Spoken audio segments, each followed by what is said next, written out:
The Photoshop crop tool. This lets you cut your entire canvas edges down to size, hiding what you don't want to show. If I were to come here, make sure I have the tool selected, click on an artboard or a canvas if you only have one canvas. You want to do it from a corner, right? You move however you want. Say we want it to fit this picture, and you can see the white background cuts down because it's removing parts of the actual canvas itself. One thing you want to remember with this, if we crop this down, it's going to change the dimensions of the image when you export it. So you got to remember that. Now there's some options up here at the top. We got our preset options. You can have some saved crops for you. You can set the preset aspect ratio or crop size here, and then type in the horizontal and vertical pixel amounts. You can clear it.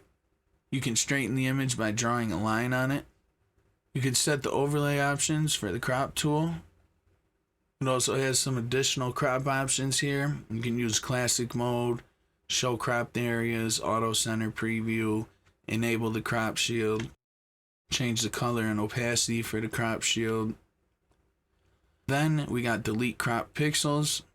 This does exactly what it says. If we crop pixels out, it's going to delete them. You got a couple different fills you can use. Transparent, which is the default, which is probably what it's going to be set to most of the time. You can have generative expand, or you can have content aware fill. And so that's everything pretty much you need to know for the crop tool, guys. There's not a lot of stuff to know. It's pretty simple. Like I said, it just lets you cut your entire canvas down and hide the parts that you don't want to show. Other than that, if you got any questions or comments, make sure to put them in the comment section below. Thanks for watching, and I'll catch you in the next one.